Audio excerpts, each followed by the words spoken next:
Good evening and welcome to the Drive at 5 on IntellectualRadio.com/iHeart radio station. I'm your host, Roland, and we have a terrific show planned for you today. Please don't forget to stay tuned for Warriors Talk right after the Drive at 5 at 6 p.m. with my girl, Rochelle.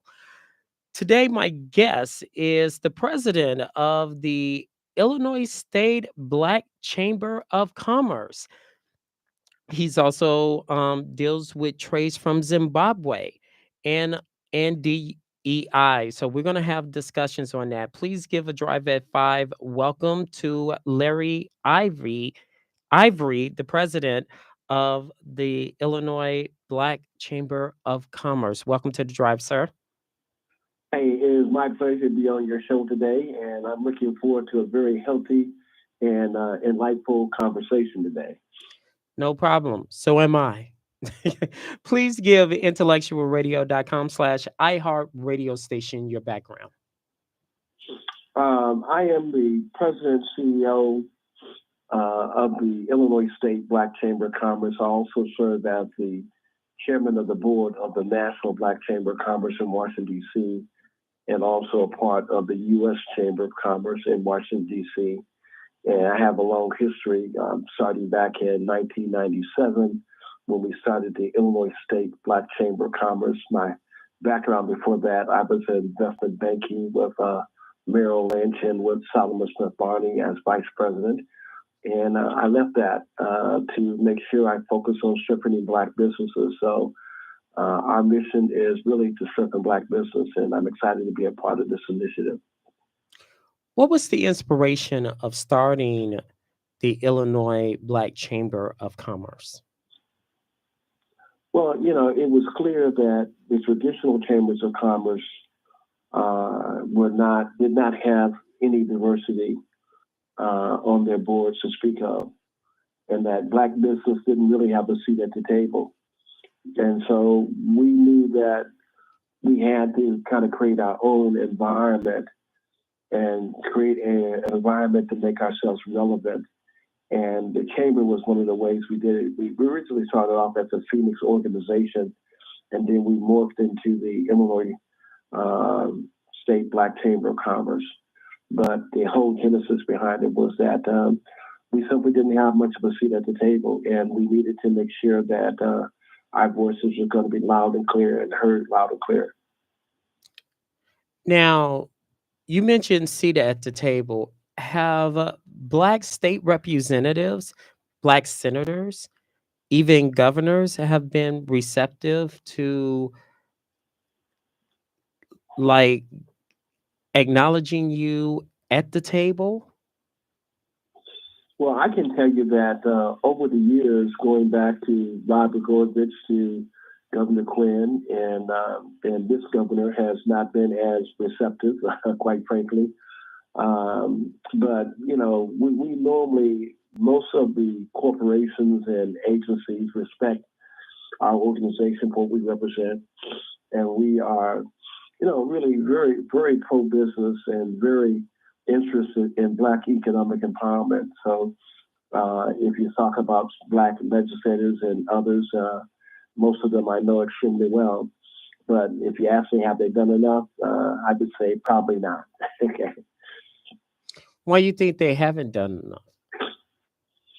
Well, that's the $1,000 question. I think that there's always this initiative. Going back to a time when we had stronger relationships. I think when we decided to go against the unions and go against things that was not serving our interests, I think people decide to make decisions based upon what their interest is, and I think at some level, people made decisions. Quite frankly, we've always stayed true to our commitment of fighting for equity and inclusion across the board, and never strayed from that in terms of our commitment. But as to why legislators in some cases have not been as committed to the Black Chamber of Commerce, there could be a number of things that we could go into, but it'd probably be too long to go into. Understood. When you talk about the Chamber of Commerce, a lot of people would think is business friendly environment. Can you explain the definition of the Chamber of Commerce? Because some people get it confused. Yeah, I think it's best said in our mission statement. It says to economically empower and sustain the African American community through entrepreneurship and capitalistic activity via interaction with our National Black Chamber of Commerce throughout the Black diaspora. In essence, what we do is that we're commerce. We know that the only way from poverty to prosperity comes through education and entrepreneurship. So we focus on entrepreneurship as a vehicle for strengthening Black people, strengthening Black communities, and also at the same time strengthening America. So we're very focused on contracts and opportunities because, as we say, with the state of Illinois, there's no discrimination when it comes to collecting taxes. There ought to be no discrimination when it comes to awarding contracts to people of color, especially African Americans. Are you dis? So, I'm sorry. I thought. Go ahead. no, the chamber is really all about commerce and trade and growing Black business. In essence, that's what we do. Are you disappointed with the numbers that are out? We're still the lowest on the totem pole when it comes to contracts. It is. It is very discouraging when we have so many Black legislators and people in so many critical positions of power, and our numbers still reflect, in my opinion, insignificant participation. Now, with the current administration on Capitol Hill, they're taking away even that small advantage that I think Black business, what I call the crumbs, that they were getting. So, in reality, I think that being able to focus on how we grow Black businesses is essential to our own survival. Well, even though you say the numbers are disappointing, what is the Illinois Black Chamber is doing to improve those numbers? Well, we have a number of different strategies that we use.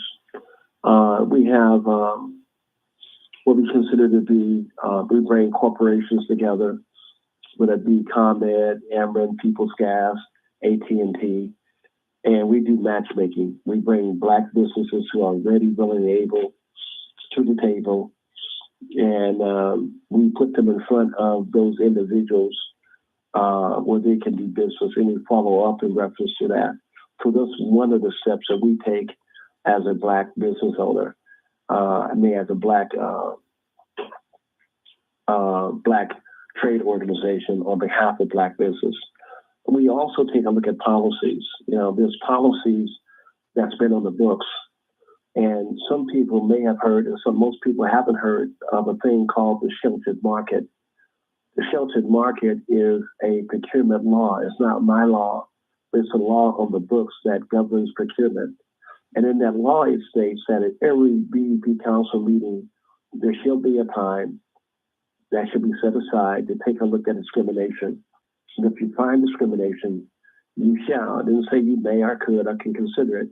It says you shall establish sheltered market to correct the discrimination, and it can be negotiated and non-negotiated bid. Well, the chamber was the ones who kind of forced people to follow the law. And we ended up getting money for Black advertising and for IT. Now, in spite of those things that we did, it was still not enough, because what ends up happening is that you win one battle and then there's another game that people play. So you always got to be on guard in terms of how they fight back when you're making significant strides in the right direction. So that's one of the other ways. We work on policy. We meet with legislators as well as heads of agencies, whether that be Department of Correction, CMS, all of the major agencies we have a meeting with to discuss, how well are you doing when it comes to African Americans then, the Capital Development Board, the Department of Transportation, the Tollway. And there are some companies who are much better than others when it comes to participation of people of color, especially people of color like Black people. So we really meet with them to, really ask them very pointed questions, and we don't let them off the hook. If we say to the Secretary of Transportation, and they give us their numbers saying, well, we're hitting our numbers, Larry. My question is, okay, give me those numbers then. Then when they give me those numbers, I say, well, give me the numbers of Black people that you've done business with. And when they stumble on that subject, I already know that they're not achieving the objectives. And so we don't play nice. We just don't know that that's not acceptable.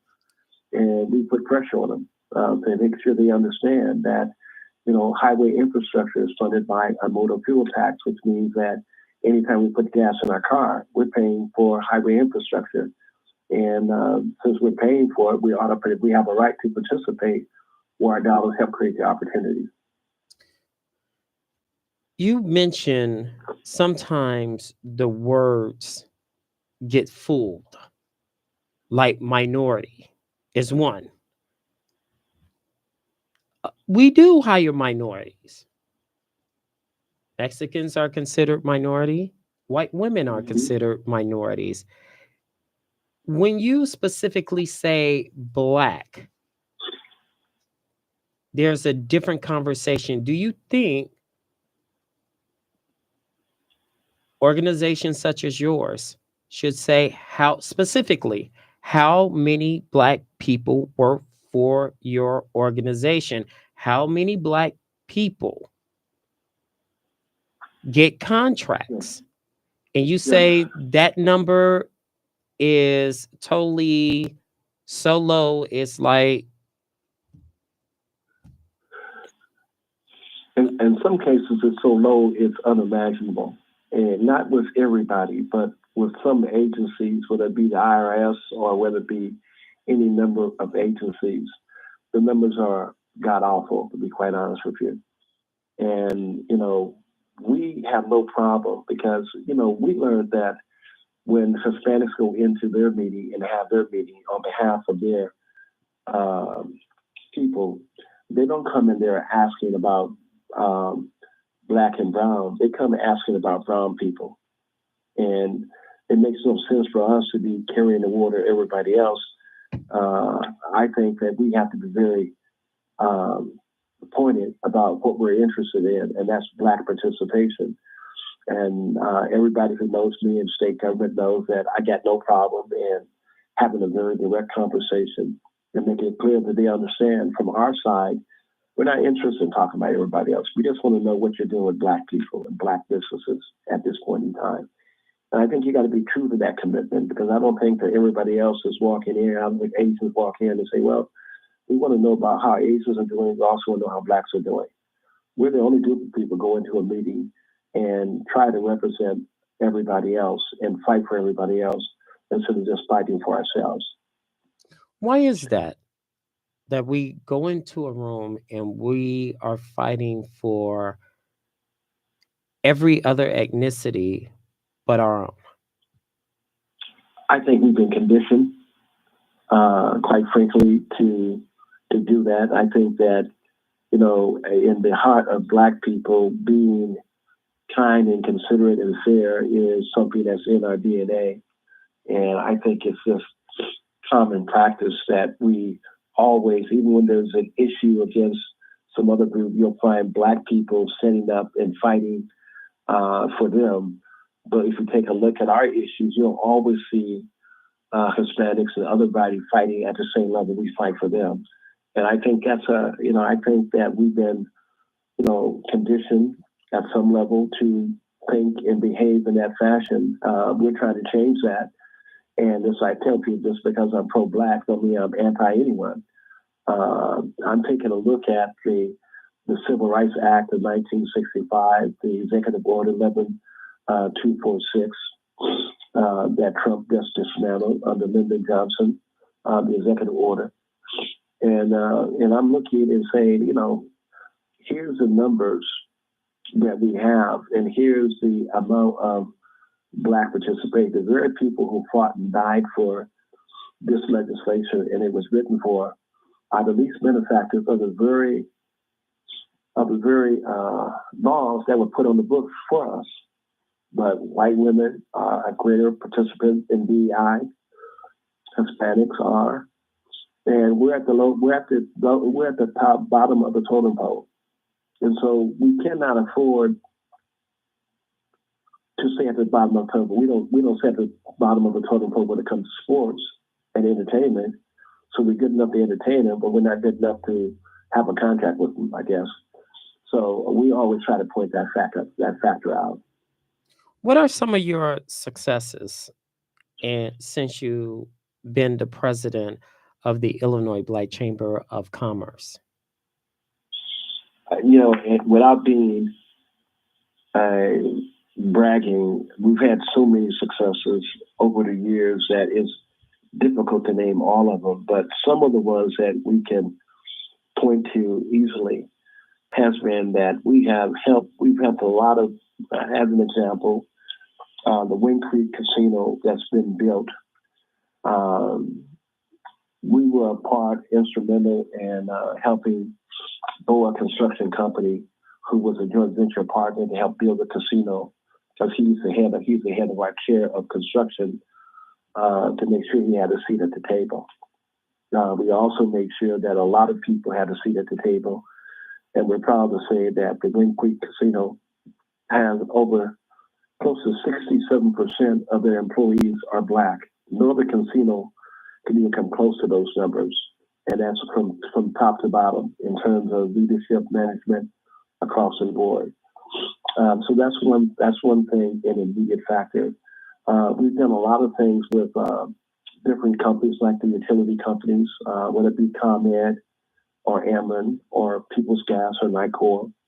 Our members have contracts with them, significant contracts. We have the same thing with, great firms like Ardmore Roderick, Infrastructure Engineering, a host of other major companies in construction, where we have been an advocate to make sure that people didn't forget about professional services overall in terms of what it does. We also kept a spotlight on bad performers and challenged them, quite frankly, to re-examine their position and forced them to do things they otherwise would not have done if we were not engaged and involved.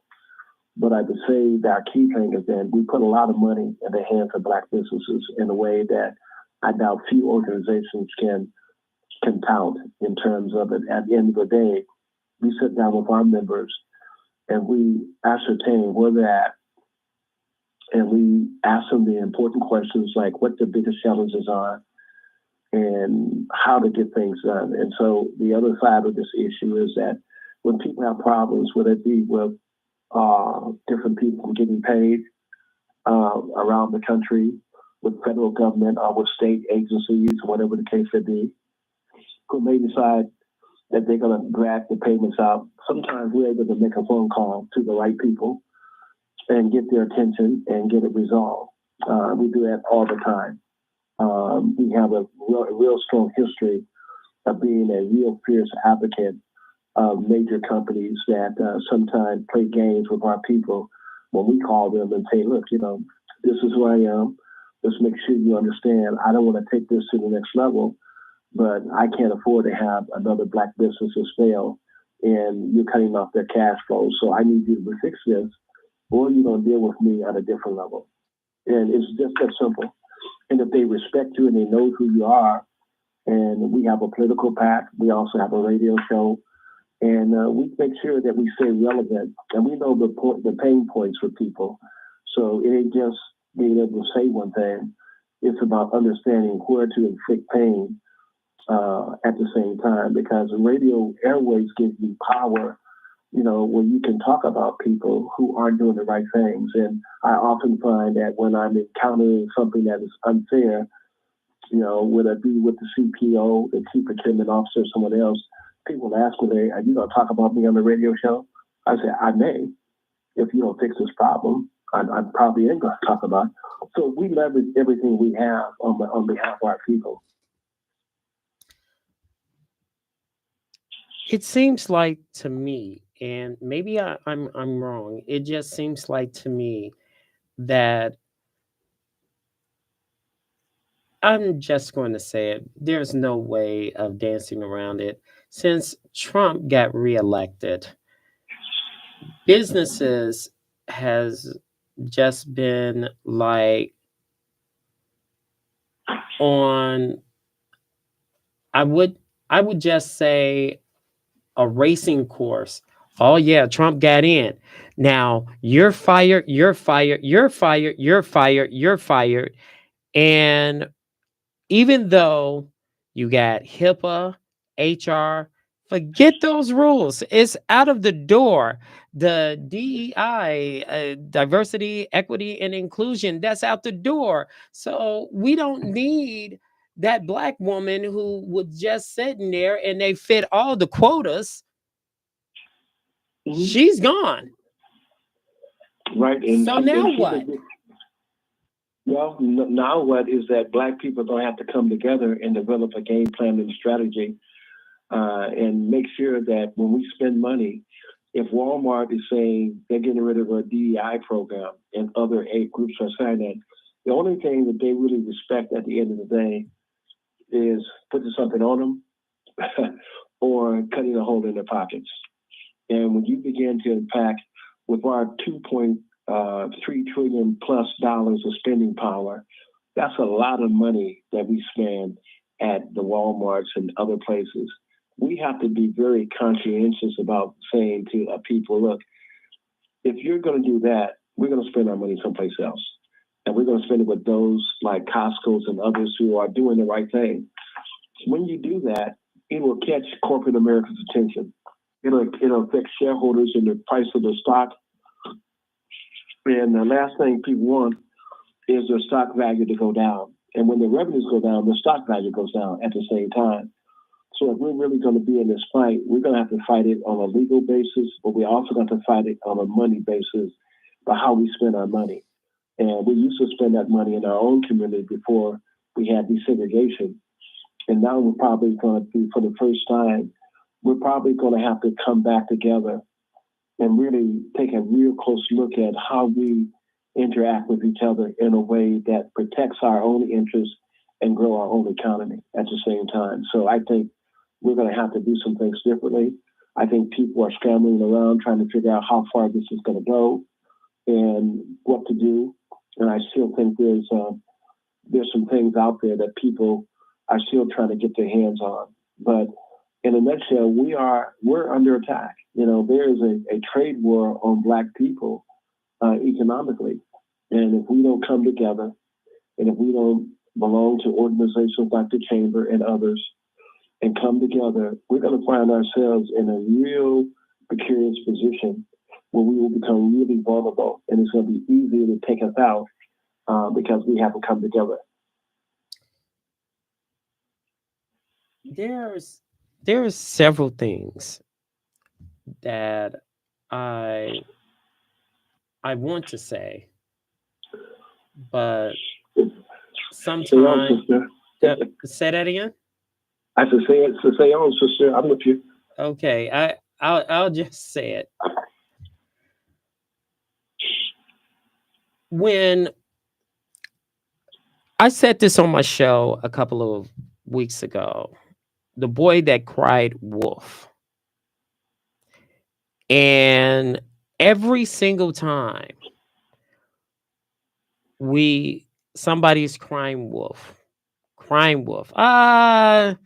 No, we don't need to grow a garden. Why we need to grow a garden for? I can just go to Jules and get a tomato. Why should I keep canned goods and I can just go to the store? Why should I stock up on eggs and Basically, I can get eggs anytime I want. Why do I need to purchase a live chicken, and I got to keep it clean and this and that and the other to lay an egg so I can eat? I have a lot of stuff to do. Now we effed around. Now we're finding out. Now we're scrambling. Now you go to the grocery stores, you barely see cases of water. Now the canned goods are going to skyrocket. Eggs are over $10 now. And now you go to a restaurant, the prices is really, really high. Do you think it's time to put an APB out and say enough of effing around? This is the find out part. But now you're saying we need to get together. Okay, what's the game plan, coach? What do Well, we need to do in order to win the game? Well, first, let me respond to your first question in terms of the analogy that you gave about the eggs and the canned goods and all those things. Without a doubt, convenience and efficiency is important. People didn't grow their own vegetables because it was easier to go out and buy it if you had the money to do so. And to get African American people to come together. Now, this may be one of the calls of outcry if it gets worse, that Black people will come together, understand that we're at risk. Because, see, 2.5 years or 3 years ago, I was sounding the alarm, but no one was listening. Not enough people were listening because people were doing okay. And I told them, here's what's coming. Because I'm always, I'm on Capitol Hill. I listen, and we have lobbyists on Capitol Hill that come on our show to talk about what's going on. And I can see the handwriting of a law that was going to happen. And I think that it's so important for us now. And I don't know if that's, because there's so many things happening. When you talk about the cost of food, well, if you have a tariff on Canada and on Mexico gives a lot of vegetables and fruits.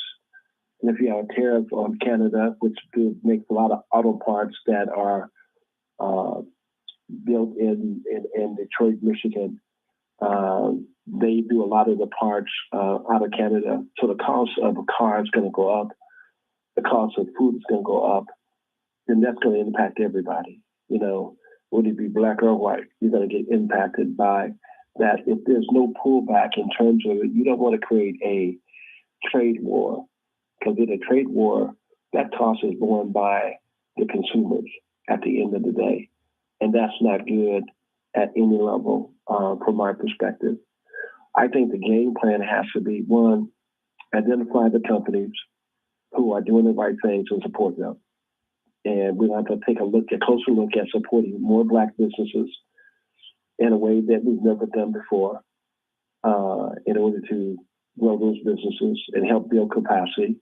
Because the sad fact of the matter is that of the 120,000 plus Black businesses in the state of Illinois, 70% of them do less than $50,000 a year in revenue. And if you take a look at Hispanics, and they're about 85,000 compared to 120,000. Their revenues are 4 times that of ours, and yet they have less businesses than us. So we have to focus on building capacity, growing Black businesses, and strengthening the hands of Black business, because with money comes choices. And so we're going to have to focus on, one, spotlighting the companies who are doing the right thing and do business with them. 2, do more business with the people who look like you intentionally. And there's some other moves that will be happening as the thought leaders begin to put their hands together in terms of, and there's a legal fight that's happening on Capitol Hill. Lawyers and everyone else are suing the current administration on things that are what they believe is beyond the scope of power that the president has. So there is some fight and some pushback. So I don't think anyone is laying back and just taking it.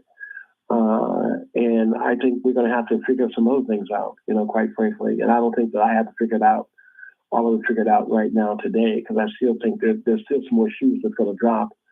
And depending on what those shoes are to drop, will help us to really chart the game plan and strategy that we're ultimate game plan and strategy we're going to need to take in order to move forward. Do you think the chamber is ready for the fight? Have lawyers at the ready? Because you cannot rely on the state's attorney to do the work that needs to be done, even if you say, hey, this needs to be done. Well, I'm tied up. Well, finally, you're doing something, but you could have been ahead of the game. Yeah. Well, here's what the problem is that even with chambers of commerce, they are business organizations. The Hispanic Chamber of Commerce has been getting $2.5 million every year for the last 4 to 5 years. We've never gotten a penny from the state. Can you say that number again?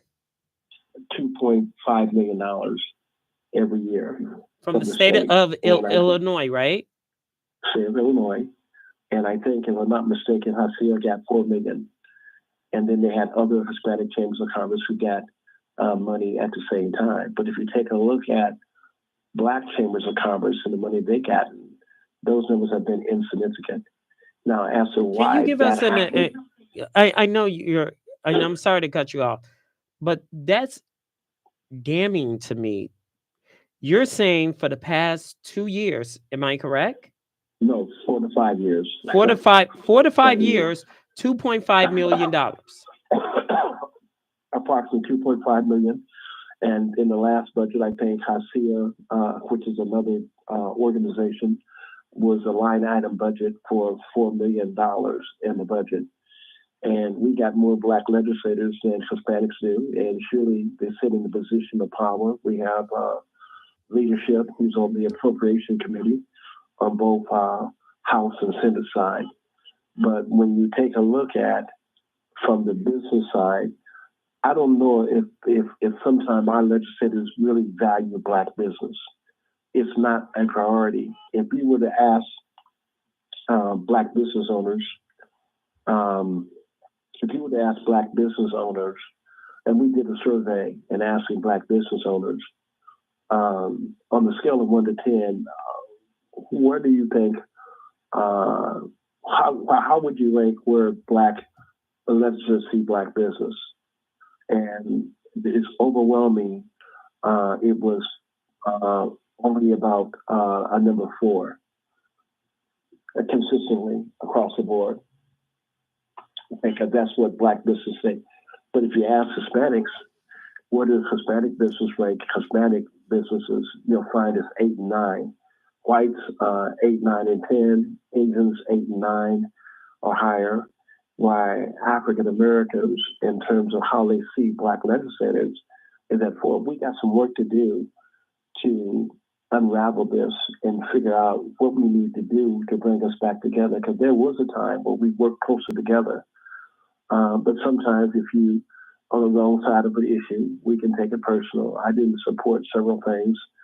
But nonetheless, I mean, the reality of it is that our tax dollars, and we pay tax dollars like everybody else, we're not in the funding process. And no one seems to care enough about it. There's been a couple of times where people have made an attempt, only to be derailed by someone else saying, hey, look, if you give it to them, we got to give it to someone else. And it's like, well, that's really kind of disappointing from my perspective. But, we got work to do. I don't think that where we're at is impossible for us to overcome. And I do believe that we have some very talented legislators on the House and the Senate side. I think we're going to have to come back together. And this may be the catalyst by which we come back together, because right now we're all under some degree of attack at some level in terms of DEI, because all of us are impacted by it. the jobs, the opportunity, the compliance, because DEI people also handle the compliance. They're making sure there's diversity, equity, inclusion in contracts and opportunities. At the same time, if you get rid of that, who's going to be the will you have the wolf guarding the chickens or what? You're not going to have oversight. And so who's going to be able to check things if no one's there to point it out to leadership? That's why it's so important to support organizations and companies that we buy goods and services from to go to their competitors. If they're not doing DEI, go to their competitors. It's essential to our own survival and success in fighting back. I don't understand, and maybe I am wrong. $2.5 million goes to the Hispanic organization for the last 5 years. Even The before, Illinois Hispanic Chamber of Commerce. yeah, even before the migrants were coming, they Yes. were getting $2.5 million. So, I mean, well, help me figure this out. How much did the black chambers were getting at that point in time? Virtually nothing. You got to be kidding me. I wish I was. Quite frankly, I wish I was, but you're telling me you're telling me that you have a black caucus that's in Springfield, a black caucus that's in City Hall, and you're telling me you're not receiving anything, not a damn thing? Not one thing, and and the fact of the matter is that if you don't toe the line, if you had a contract with the state, they will make sure they take that from you just so they can keep you in line. So you don't become, because if you're an independent voice, and we've always been an independent voice, we don't dance to any music. Well, Chamber's supposed to be an independent voice. I mean, I'm sorry to cut you off because this is really kind of pissing me off. The reason why I'm saying what I'm saying is because was it under the Pritzker administration? It was under the Pritzker administration predominantly. And I'll be real candid. I say we have every year we used to meet in Springfield, and we would have a great entourage, and all the caucusmen would show up, and we would have a great celebration with a lot of companies and corporations, and the caucus would show up. And then all of a sudden, they kind of wouldn't show up, and there's been no governor that we haven't met with every time we went down to a lobby day. We have lobby day every year. Governor Pritzker is the only one that we've never had a meeting with. And the Black Caucus hasn't said, "Hey, Larry, that's not acceptable. Hey, Governor, they're the largest Black business voice in the state of Illinois, hands down. And you need to have a conversation with them about their issues and what's important to them." But he's on MSNBC. He's on CNN talking about the migrant stuff, but he doesn't want to meet his own constituents. That's damning to me. Well, I think we've always been pawns in this game, quite frankly. And there's some degree of risk from a political side, even when we're talking about these things, because there'll be some people who will be really angry when they hear the radio show that we spoke about the truth. And the truth of the matter is that Hispanics have been getting money, a line item budget. And some will say, well, the chamber didn't do this or someone else didn't do that. Well, then give the money to someone else. If you're not going to give it to us, give it to one of the other chambers.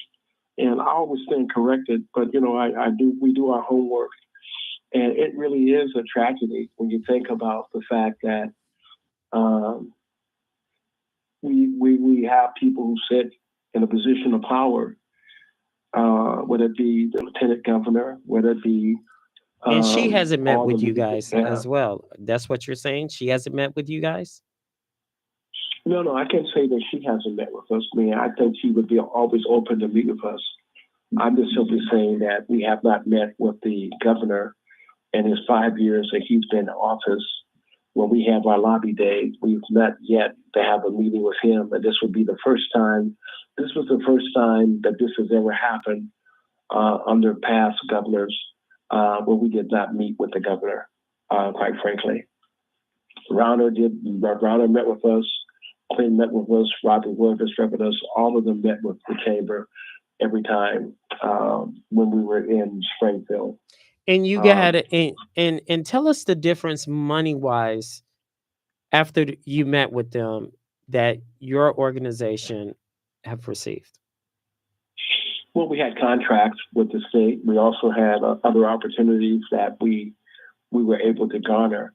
And if you want to kill something, chuck off the revenues, and you'll undermine. And see, that speaks to the whole issue of Black businesses doing only 50,000. 95% or more are solopreneurs, and Hispanics who have substantially less businesses, they're doing revenues 4 times the amount that we're doing, and we got more businesses. So if anyone should be concerned about that, it should be us, and it should be our legislators should be concerned about that. So wait a minute, guys, forgetting all the issues that we may have, or this or that, this is about doing what's right for our communities. And the chamber is a voice for Black business, that is a voice that's a champion, that fights for Black businesses, and has never once lost sight of what's important to it. And that's strengthening Black people and strengthening Black businesses. And as I said, we strengthen Black businesses, we strengthen Black people, strengthen Black communities. We also strengthen America all at the same time. What about not-for-profit organizations? Have they come to you and say, we need help with funding? We having problems with Springfield. They said we got we received funding and it's being tied up or something like that. Well, I think we had a lot of that with the Department of Commerce and Economic Opportunity. There was a lot of people who had contracts, and their auditing process and the time it took them to pay, it pretty much put people out of business. That was pretty Who bad. is the head of that department? Can you name some names? I don't have that in front of me, and I don't remember the name by heart. But if you go to Department of Commerce and Economic Opportunity, you'll give you the director of that agency, because that's the economic arm for the state of Illinois. They're the ones that all the money comes through from federal government, and they put it out in the community. And what we found out, even with the Department of Commerce and Economic Opportunity, that a lot of the grants that they had, that I had found out when Antonio Baxton and others were there inside the organization, inside the belly of the beast, what they pointed out to me, because they're members of my board now, and they were on the inside, Larry, Blacks aren't getting any of this. They're getting very little bit of this funding overall in terms of the economic revenues that come from. Now, that may have changed some. I'm just not, for a long time, that was the case. And that was under not only this administration, but other administrations also. We just did not participate in all the say. And I always say, people, that there's no discrimination when it comes to collecting taxes. There ought to be no discrimination when it comes to getting contracts. And I don't mean that you should give a person a contract if they're not qualified, but if you're ready, willing, and able, we have an obligation to be fair about it, because if you take a look at what created America was taxation without representation. That was the Boston Tea Party. That was about, we're being taxed and we got no representation. So fundamentally, you take a look at the Department of Transport, and I say this to you and to all the listeners, listen to this very carefully. Every time you put gas in the car, you pay for highway infrastructure. That's how it's funded, to a motor fuel tax. But when you take a look at, when you drive up and down the highways, you don't see us working. But we're funding it. We've been funding it since 1977, when they created the Transportation Trust Fund. But we don't participate at a significant level when it comes to contracting across the board. Um, is there a lawsuit pending or something like that for the state to grab their attention and say, we're here, we've been here, we want to meet with the governor, we want to meet? A lawsuit that's for the departments that's screwing black businesses around to the point they're going out of business if they basically said this is the money. You shouldn't Sure. have to be a gymnast to flip around, do obstacle courses to get your money. If you qualified and they said, yes, you are granted this money, right? Hmm. Then you shouldn't say a person shouldn't have to wait 2 to 3 years to receive money.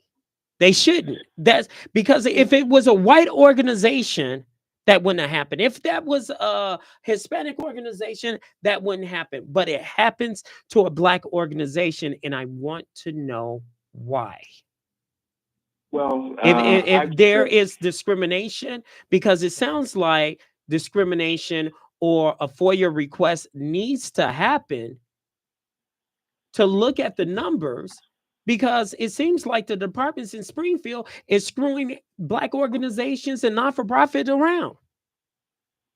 well, one of the things I'd say to you that in terms of the caucus is that they have been more focused uh, on social organizations as a rule of thumb, and they have done, I think, a reasonably good job of putting money in the hands of non-for-profit organizations as a rule of thumb. This is my opinion based upon some careful analysis, but still, in terms of, because I want to make sure that as we talk and represent, on your radio station, that I'm as transparent as possible and as accurate as possible.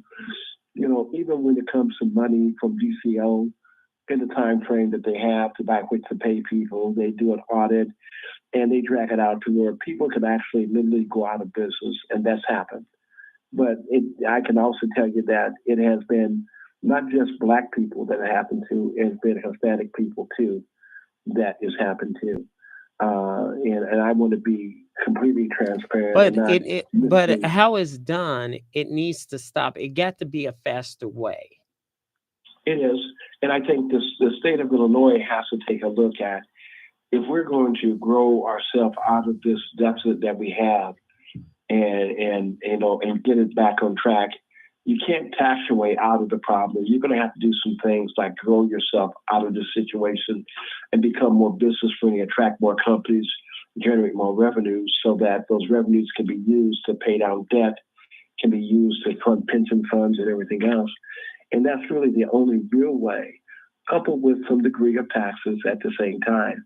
But we have to have a real strong economic agenda in terms of making sure that Illinois is competitive with other surrounding states, because we're losing businesses and people are leaving the state of Illinois going other places.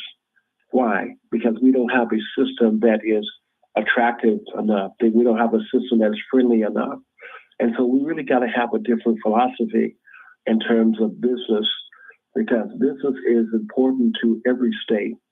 And you need businesses to come and employ people, do all the other things. And, with the tariffs that you got going on, with the potential Trump administration, a lot of those things will become very apparent, the impact it's going to have on our economy. And I want Illinois to be the best state in the United States, quite frankly. I don't believe that just because I disagree with you that we have to have a falling out. Me and my wife disagree every day, but I don't get a divorce from her every time we disagree. But some people personalize everything. If you went against one person and you didn't support some piece of legislation they believe in, they take it personal, and then they want to put you and pigeonhole you and make sure you don't get nothing because they're mad because you took a stance on a stance that they didn't have. And that's petty. It's petty. It's petty, sir. But at the end of the day, you have to do your job. There are Yeah. times, and I have to use this as an example. There are times that people are mad at me. Here comes Roman. Yap, yap, yap, yap, yap, yap, yap, yap, yap.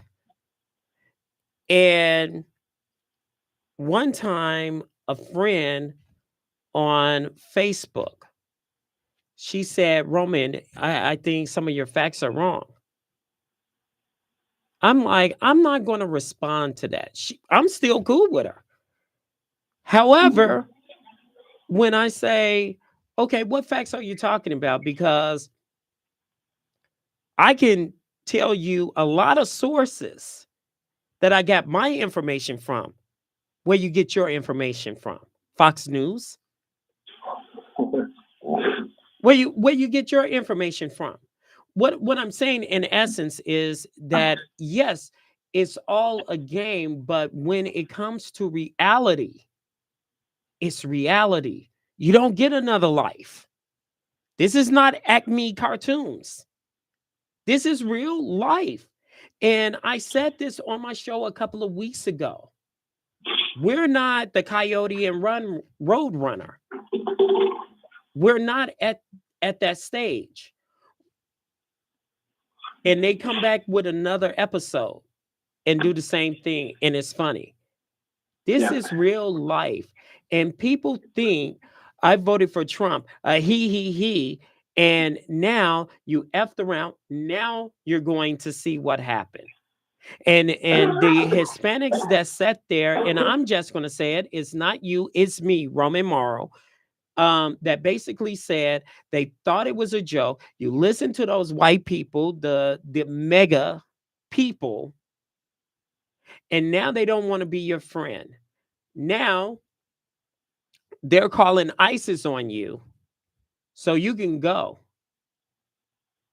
Now they're I know restaurants in Chicago is having an immigration closeout today. And for all the immigrants, there are some immigrant children that's not going to school. There are some immigrants that's not, because they're scared as hell. But here's the thing, it's not like we didn't tell you. We told Yeah. you. Yeah. He told you, and he was clear. He wasn't. You got to give him credit for the fact that he was transparent in terms of what he wanted to achieve, and he is executing his plan. It's just that his plan and my plan don't agree with each other. Now there may be some things that Trump does that I may have an agreement with, but the things that he's doing on DEI and a lot of the things that we've encountered is simply not acceptable. From Well, our what really scares me is that even though he did the diversity, equity, and inclusion DEI, he messed around and touched affirmative action. He messed around and touched one of our civil rights. oh yeah, And one of the things that I'm saying to our legislators, it is time to work lazy ass Kwame Raoul. Make him work, make his money. Let him make his money. And the reason that I'm saying that is because number one, he should have been prepared for it. He should have been suing them. And how you beat Trump is use his own strategy of delay tactic on him and see how it feels. That needs to be done. Court system is there for a reason. You only can tie up um it needs to go to court with the tariffs. It needs to go to the court. It's going to the courts because you just can't do that. There's checks and balances. There's this thing called the Constitution. There's this thing called, which I tell everybody, the Louisiana Purchase. And I don't understand why people keep thinking that this is a joke and forget about our history, especially our Black history, which is very important. Um, I'm sorry, I'm going on a Roman rant here, and I'm very apologetic on that. You had an event last week. Tell us about the event and tell us how we can get, involved, where we can contact you. And again, apologies for the rant, but I can keep No going problem. on Hey, for over I and love, over. your passion. We have an event coming up actually on February the 6th at the new Wind Creek Casino, where we'll be hosting a networking session with a lot of key people. For those who want to come and join us with great refreshments and a great networking, it's a perfect opportunity. So we encourage people who are interested in business to come out and join us on February 6th, this Thursday, at 6:30. It'll be a great time, and I can guarantee you you'll have a great time meeting a lot of great people and doing a lot of work networking that I believe is. That I tell people your network is determined by your network. So we have to make sure that we're connecting like never before. There's some things that we have to deal with, no question about it. We are resilient people. We have been to all types of challenges, and yet we persevere. I think this too, we will find the silver lining in whatever's happening. I don't know what that is right now, to be quite frank with you. I know I'm prepared to stay focused on the things that matter from a Black community, Black business perspective, and fighting for equity and fairness. And like I said, Black people helped build the greatest economy in the world. America would not be the $25 trillion economy, with the nearest competitor being 17 trillion, which is China. And most people think that Russia has a big economy, but Russia is about $7 trillion economy. And Black people represent about $2.3 trillion of buying power. We have the economic wherewithal if we learn to recycle those dollars in our own communities to create the great economies that we want and be independent at some degree. But again, it's going to take work, and I'm not. I know a lot of my friends are really frustrated, and some are worried about where we're headed. And I'm just like, hey, look, it's a fight we're in. This is our reality. We'll have to fight, stand up, and get things done. So we're going to stay on the battlefield, do what we need to do, and we're going to call them as we see it. I always tell people, if I say something that's incorrect, you're more than happy to come on my show, and I will correct it. If you show me that what I said was incorrect, I said, but in most cases, no one's ever come on the show to show me that. My other question and final question is, have you guys reached out to Dr. Willie Wilson? Because he is meeting with McDonald's CEOs, he's meeting with Walmart CEOs and Sam Club CEOs, which is the same as Walmart. And have you guys, let's say, set him down to have a conversation that how we can move forward to put a plan together? Because he's ahead of the curveball here by meeting with these CEOs and face to face. And especially, I'm surprised at McDonald's, and he is too, and he's very angry about that. Yeah, well, one way to show McDonald's is buy Burger King or someplace else. Okay. No, I know Dr. Wilson very well. Him and I was on a task force together, where he was the chair of the task force under another governor, and we worked together on equity and inclusion. And but I know him; he used to be a member of our organization, and I think Dr. Wilson doesn't bite his tongue. He does what he feels compelled to do, and I surely will reach out to Richard Borkin and whoever else, and maybe we can get a meeting with Dr. Wilson. Okay. Now, see, that's an issue that's solved on the Drive at 5, Wanda. So, so contact Willie Wilson, Dr. Willie Wilson. He put a cape on him. I got his phone number. I will definitely give him a call. All right. How they can get in contact with you? They can give us a call at 309-740-4430. You can also go to our website at ilbcc.org. Again, that website is ilbcc.org, and we would encourage everybody to come out and do some networking and meet some great people that you can help build strong relationships with. My mentor, as I was going to say before I left, is that the guy who wrote Affirmative Action was the guy who mentored me, Dr. Arthur Pletcher, the father of Affirmative Action. He wrote Affirmative Action under the Nixon administration. And he made me promise him that I would stay in the fight before he passed away some time ago. So I plan to do just that.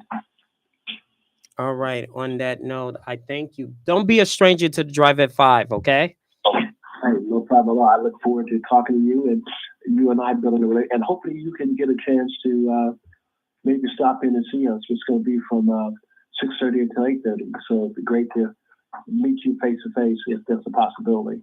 Okay, will do. I'll take you up on that offer. But don't forget, call Willie Wilson, okay? Will do. All right, thanks a lot. That's going to Bye-bye. do it for us on the Drive at 5 on the intellectualradio.com/iHeart radio station. I would say we will have some news to tell you. I have been involved in a resolution in Springfield that will be passed on Thursday. And I will tell you about that on Monday. So thanks to Wanda, our executive producer. Earl behind the scenes. You guys have a wonderful week.